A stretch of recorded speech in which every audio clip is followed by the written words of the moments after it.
Vamos a entrar aquí en materia en esta sección de Efesios capítulo 1, versículos 15 al 23, la oración del apóstol Pablo por la iglesia, ¿no?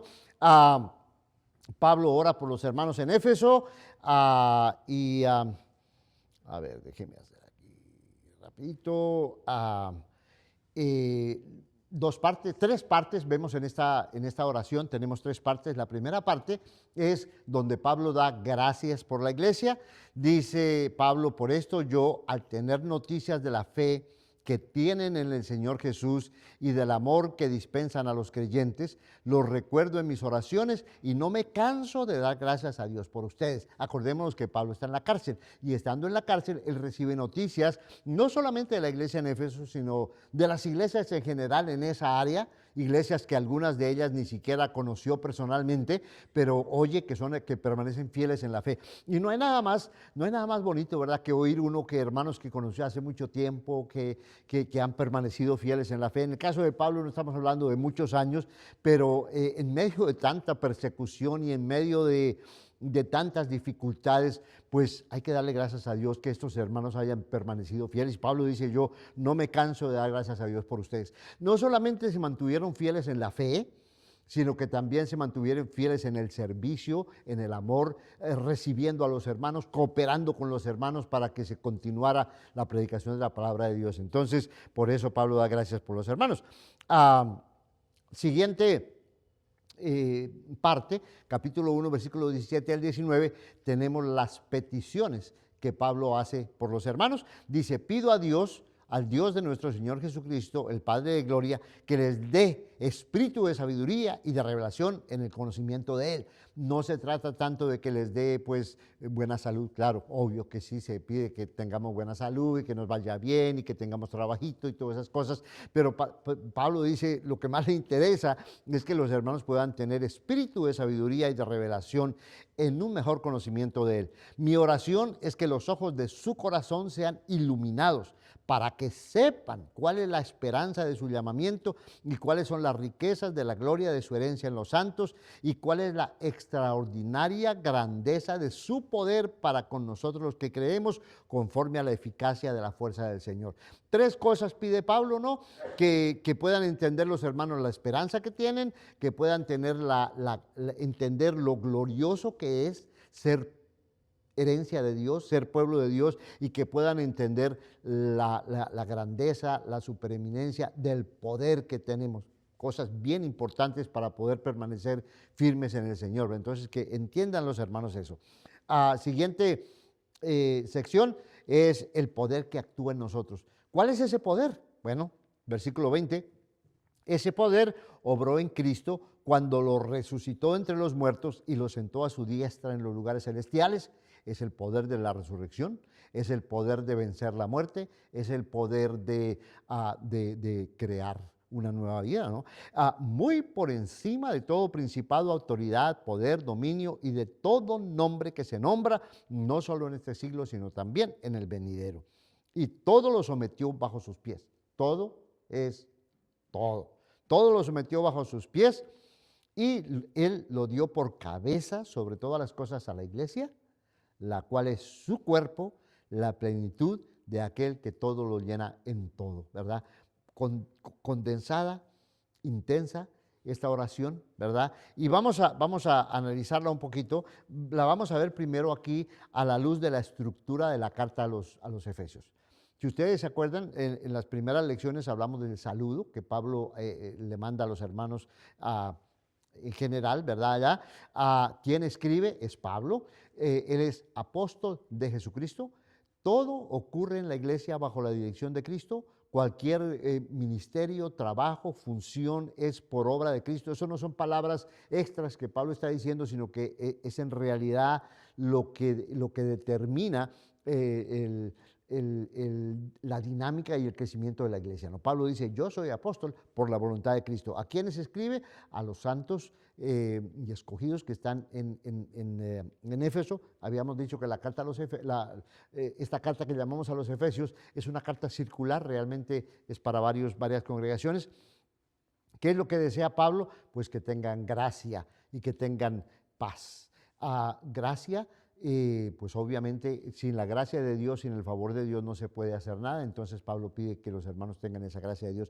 Y la paz es muy importante porque las iglesias siempre ha habido la tentación, ¿verdad?, a que haya conflictos, separaciones, pero en aquel entonces era muy delicada la situación porque había una tensión muy grande entre los judíos y los gentiles. Acuérdense ustedes que inclusive en la región de Galacia algunas personas judías que se decían cristianas habían ido y estaban estorbando la fe de los cristianos, ¿no?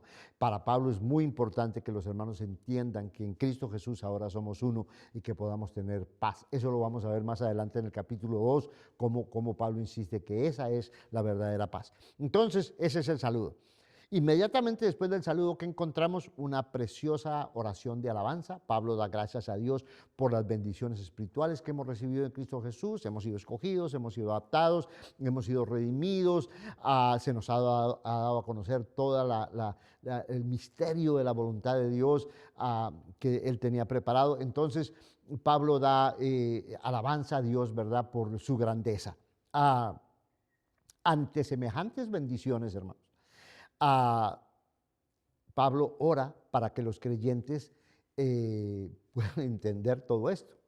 No solamente por lo que acaba de decir de las bendiciones, sino porque más adelante va a hablar de enseñanzas bastante profundas, bastante gloriosas, bastante grandes. Y Pablo dice, necesitamos que Dios nos dé revelación, entendimiento, que podamos captar lo grande que Dios ha hecho con nosotros, ¿no? Y esto es importante porque tenemos que recordar que las iglesias en aquella región, en la Asia Menor, no eran iglesias grandes. Nosotros a veces nos imaginamos las iglesias en el primer siglo, acordamos de la iglesia en Jerusalén que eran 5,000 personas y decimos, oye, en todas partes, en todas las ciudades había un montón de cristianos. No, la iglesia en Jerusalén en los primeros años creció muchísimo, ¿verdad? Lo que es en Palestina creció, habían miles de hermanos ahí, pero fuera era difícil, las iglesias eran pequeñas, se reunían en casas de los hermanos, entonces decíamos, bueno, pues, ¿qué estamos hablando? De 20, 30, máximo 40 personas, tal vez en una congregación, eran congregaciones pequeñas, la mayoría de esas congregaciones pequeñas compuestas por hermanas, que siempre las mujeres estaban más dispuestas a oír el Evangelio, y por gente pobre a veces. Nos acordamos de la iglesia en Macedonia que dice el apóstol Pablo que en su tremenda necesidad, en su tremenda pobreza se esforzaron para contribuir para la ofrenda que estaban tratando de mandar a la iglesia, a las iglesias en Judea. Entonces eran muchas iglesias pobres y también muchos esclavos, porque las personas se iban convirtiendo y muchos de estos hermanos eran esclavos. Entonces, ante esa realidad que ellos veían todos los días, que nosotros a veces vemos también, necesitamos la revelación de Dios, la iluminación de Dios para que podamos entender la gloria, no, la gloria. Imagínense un grupo de hermanos reunidos y con temor de que nos van a venir a perseguir y un grupito chiquito y hablamos de la gloria del pueblo de Dios. Se necesita fe, se necesita la revelación de Dios para poder entender en qué consiste realmente esa gloria y el poder. Y nos faltaba alguna persona que dijera, bueno, ¿cuál poder? Bueno, se necesita la iluminación de Dios. Capítulo 2, versículos 1 al 3, nos habla de las enseñanzas. Pablo se extiende, de eso vamos a hablar más adelantito, nos habla vamos a decir, la doctrina que Pablo quiere enseñar a los hermanos, que ellos sepan, ¿no? Después de enseñar esa doctrina, tenemos el capítulo 3, 14 al 21, donde Pablo hace nuevamente una oración por los creyentes, que Dios les dé fortaleza, que Dios les dé, que Cristo se arraigue en sus corazones para que puedan comprender el amor de Dios, ¿no? Entendemos la doctrina, pero una cosa es entender la doctrina y otra cosa es poderla vivir. Una cosa es entender la doctrina y otra cosa es internalizarla y sentir que Cristo está creciendo y poder crecer nosotros en el amor de Cristo. Entonces Pablo ora para que esa doctrina que los hermanos están aprendiendo pueda echar raíces, ¿verdad?, en sus corazones. Esa es una buena práctica para nosotros, ¿no? Antes de leer la palabra, oremos, que Dios nos dé revelación, que Dios nos dé entendimiento, antes de escuchar, antes de dar una clase, antes de hablar con alguien de la palabra, que Dios nos dé entendimiento, ¿verdad?, para poder entender la grandeza de Dios. Y luego que hemos escuchado la palabra, bueno, oremos para que Dios nos dé la fortaleza y podamos llevarla a cabo, ¿no? Luego de esa oración viene la vida nueva en Cristo, capítulo 4, versículo 4 hasta el capítulo 6, versículo 20, la nueva vida en Cristo. Lo primero es la unidad en la iglesia, pero luego viene la vida transformada, la relación de la familia en la iglesia, la lucha que tenemos los cristianos y finalmente viene la despedida. Entonces veamos cómo la carta de los Efesios, cortita, 6 capítulos, pero todo está muy bien concatenado, muy bien coordinado, ¿no? Siguiente, veamos un poquito el contexto de la carta. Todo esto lo dice Pablo y todas sus enseñanzas y la predicación del Evangelio, todo eso está relacionado con lo que llamamos la esperanza mesiánica, o sea, la esperanza de la venida del Mesías. Cuando Cristo vino, Él cumplió las promesas. Los judíos llevaban años esperando que llegara el Mesías. Entonces, el Evangelio descansa sobre esas promesas. Se llegó el momento, se llegó la hora. Como Cristo decía, el reino de Dios se ha acercado, el tiempo se ha cumplido y el reino de Dios se ha acercado, ¿no? ¿Cuáles son esas promesas? Bueno, tenemos Génesis capítulo 49, versículo 10, donde se habla de el poder, el cetro, o sea, el reino que va a estar en la tribu de Judá. No se apartará de Judá, dice la palabra, ¿no? El reino, el poder. Eso estamos hablando de Génesis, muchos años antes de que viniera Cristo. Los judíos tenían la esperanza de que de la tribu de Judá iba a levantarse un gran rey, ¿sí? Luego tenemos en Números capítulo 24, versículo 17, el oráculo de Balaam. ¿Se acuerdan ustedes que Balaam fue este profeta que mandaron traer para maldecir al pueblo de Dios? Y todo lo contrario, Balaam habla de la grandeza del pueblo de Dios. Lo veo, pero no ahora, lo contemplo, pero no cerca. Una estrella saldrá de Jacob y un cetro se levantará de Israel y aplastará la frente de Moab y derrumbará a todos los hijos de Set. O sea, va a tener una victoria rotunda, definitiva, completa, contra todos los enemigos del pueblo de Dios, ¿no? Esa era la promesa que ellos estaban esperando. Salmos capítulo 2, versículos 6 al 9. Yo mismo he consagrado a mi rey sobre Sión, mi santo monte. Ciertamente anunciaré el decreto del Señor. Dios ha hablado, hay un decreto que me dijo, mi hijo eres tú, yo te he engendrado hoy. Pídeme y te daré, ¿qué? No te daré una nación, no te daré un pedacito de tierra, no te daré un rincón del mundo. Pídeme y te daré las naciones como herencia tuya y como posesión tuya los confines de la tierra. Se le va a levantar un rey al cual Dios le va a dar la totalidad del dominio sobre todas las naciones hasta los confines de la tierra. Tú los quebrarás con vara de hierro, otra vez, poderoso, triunfo total, y los desmenuzarás como vaso de alfarero. Salmo 72 nos habla de lo mismo, un rey que va a venir. Aquí el énfasis en el Salmo 72, ustedes lo pueden ver más detenidamente en la casa. Aquí el énfasis es que va a ser un rey de justicia, que va a hacer las cosas bien, que no va a ser como los otros reyes que han obrado injustamente y han hecho oprobios, ¿verdad?, contra los necesitados, etcétera. No, este es un rey que va a socorrer y que va, pues, bajo su reinado va a haber una justicia total, ¿ya? Salmos capítulo 110, este es un salmo que se cita mucho en el Nuevo Testamento, se aplica mucho a Jesucristo, es la esperanza que se tenía. Dice el Señor a mi Señor, siéntate a mi diestra hasta que ponga a tus enemigos por estrado de tus pies. Una victoria completa, rotunda.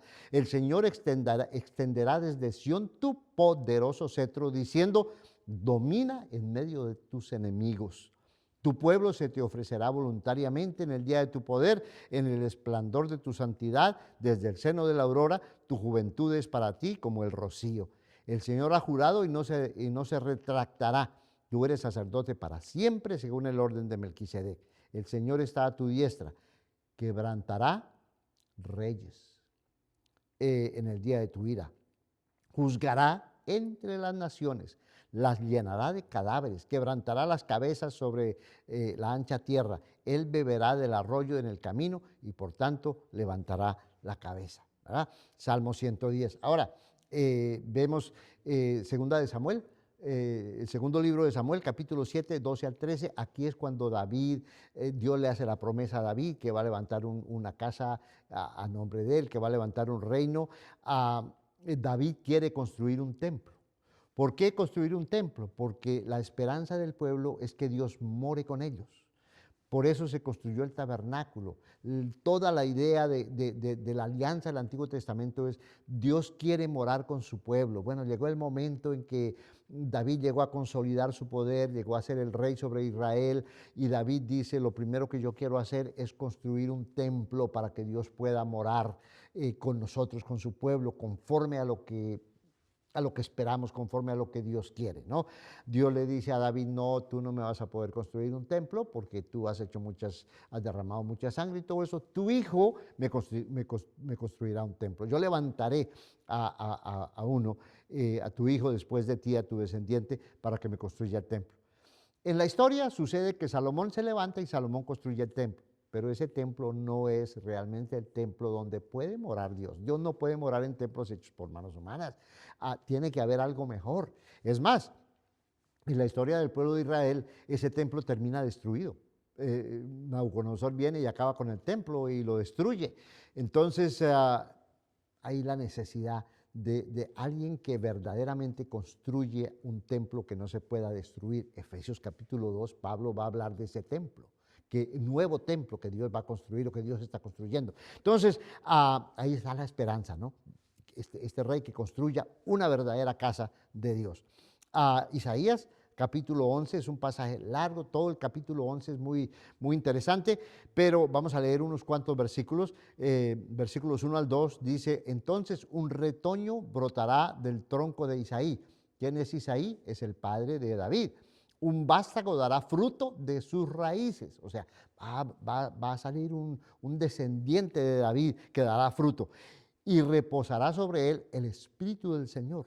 ¿Espíritu de qué? De sabiduría e inteligencia, espíritu de consejo y de poder, espíritu de conocimiento y de temor del Señor. Y juzgará al pobre con justicia y fallará con equidad por los afligidos de la tierra. Y herirá la tierra con la vara de su boca, y con el soplo de sus labios matará al impío. Y luego esta imagen, ¿verdad?, de completa paz, de tranquilidad. El lobo morará con el cordero y el leopardo se echará con el cabrito. ¿Cómo sucede eso? Bueno, porque la tierra entera será llena del conocimiento del Señor como las aguas cubren el mar. Y acontecerá en aquel día que las naciones acudirán a la raíz de Judá. Vendrán las naciones a este nuevo rey. Esperanza mesiánica. Mire cuántas veces en el Antiguo Testamento se anunció la llegada de este Mesías, y con cuánto deseo, con cuánta ansia los judíos esperaban que llegara ese Mesías, ¿no? Salmos capítulo 8, 3 al 6, dice, cuando veo tus cielos, obra de tus manos, la luna y las estrellas que tú has establecido, digo, ¿qué es el hombre para que te acuerdas de él, y el hijo del hombre para que lo cuides? Sin embargo, lo has hecho un poco menor que los ángeles y los coronaste de gloria y de majestad. Tú lo haces señorear sobre las obras de tus manos, y todo lo has puesto bajo sus pies. El salmista habla del hombre en general, recordando Génesis capítulo 1, versículo 27, cuando Dios creó a Adán y Eva y le dijo, tú vas a dominar sobre los peces del mar, sobre las bestias de la tierra. Es decir, Dios pone al ser humano sobre la creación, ¿no? Y aquí el salmista dice, ¿cómo es que el ser humano, siendo tan pequeño, Dios lo pone como administrador de toda su creación, ¿no? El rey que ha de venir de David, el Mesías que se espera, es ese ser humano que va a cumplir esa expectativa, esa promesa, ¿no? Ahora, vamos a ver los ecos que se hacen en la oración que leímos de Efesios, los ecos que se hacen con las profecías del Antiguo Testamento. Primero, Isaías capítulo 11 habla de espíritu, de sabiduría, de conocimiento, de revelación. ¿Qué dice Pablo? Yo pido a Dios nuestro Señor Jesucristo, el Padre de Gloria, que les dé espíritu de sabiduría. Así como Jesús, como el Mesías, tuvo ese espíritu de conocimiento y de sabiduría, así los que somos parte de la alianza del Mesías, los que nos hemos unido a Cristo, pues debemos tener ese mismo espíritu. Ya ese espíritu descendió sobre Cristo, ya en Pentecostés ese espíritu descendió sobre la iglesia, y entonces Pablo pide que tengamos esa misma sabiduría, ese entendimiento, ¿no? Siguiente, Isaías capítulo 11, 6 al 10, la paz, el lobo que morará con el cordero. ¿Por qué? Porque la tierra será llena del conocimiento del Señor. Sin el conocimiento de Dios no puede haber paz, no puede haber justicia, no puede haber bendición. Es a través del conocimiento de Dios. Y la esperanza es que toda la tierra esté llena del conocimiento del Señor, ¿no? ¿Qué es lo que Pablo pide? Que la iglesia sepa, conozca, que se llene del conocimiento. Falta mucho para que la tierra entera se llene del conocimiento. Ha habido muchas personas antes que nosotros, hay muchas personas, hay hermanos en otras partes del mundo, hermanos sencillos, hermanos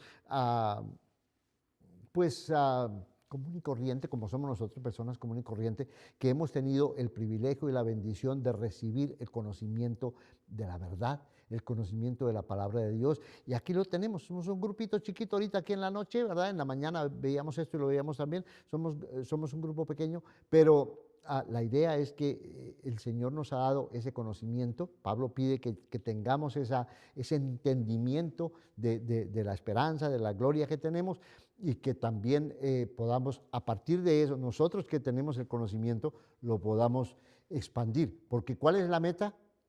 Que toda la tierra sea llena del conocimiento de Dios. No terminamos nuestra labor, ¿verdad?, hasta que la tierra sea llena del conocimiento del Señor. Siguiente, Salmo 110. El Señor dice a mi Señor: siéntate a mi diestra hasta que ponga a tus enemigos por estrado de tus pies. Eso también está en el Salmo 2, Isaías 4, Génesis 49, 19, Números 24, 17, el Salmo 8, que habla de que el ser humano está sobre las obras de Dios. Bueno, ¿qué dice el versículo 20 del capítulo 1 de Efesios? Ese poder obró en Cristo cuando lo resucitó entre los muertos. ¿Y qué hizo? Lo sentó a la diestra de los lugares celestiales y lo puso sobre todo principado, poder y señorío, ¿no? ¿Qué quiere decir eso? En Cristo se cumplen todas estas promesas. Él es ahora el hombre, el Dios que se hizo hombre, la palabra que se hizo hombre, ¿verdad? Y que después de la resurrección está sentado ya como soberano. ¿Sobre qué? El dominio de Cristo es sobre todas las naciones, ¿verdad? No solamente todo poder humano, sino sobre todo principado, poder, señorío que se nombra espiritual, material, en todas partes, ¿no? Entonces, para resumir, la oración de Pablo, esta oración nos reta a comprender por la fe, por medio del Espíritu, la inigualable realidad maravillosa que ya se ha hecho presente a través de Cristo y el inmenso poder que lo sustenta, ¿no? Al leer esa oración, debemos sentir ese deseo que tiene el apóstol Pablo, ¿no? Que podamos comprender. ¿Comprender qué? Bueno, la realidad de que somos un pueblo nuevo de Dios. Dios está haciendo cosas completamente nuevas. Desde que Cristo resucitó de los muertos, las cosas no son lo mismo, no son iguales. Él está haciendo algo nuevo y nosotros somos parte de esa novedad, ¿no? Eso nos debe motivar para que nos comprometamos como iglesia, porque ¿somos qué? Somos el cuerpo de Cristo. Cristo ya resucitó, Cristo está sentado a la diestra de Dios Padre, sobre todo poder y señorío. Eres el ser humano que ha recibido la potestad de Dios sobre toda la creación. Pero nosotros somos ¿qué? Somos su cuerpo. Nosotros somos las personas que llevamos, mantenemos esa victoria, que hacemos real en nuestra vida y en nuestro tiempo, la victoria de Cristo, ¿no? Entonces, debemos proseguir con absoluta certeza la esperanza a la que el Evangelio nos ha llamado. Escuchamos el Evangelio, recibimos esa esperanza y no desmayamos, no volvemos atrás, sino que proseguimos, buscamos esa esperanza y compartimos esa esperanza con otras personas, porque vale la pena.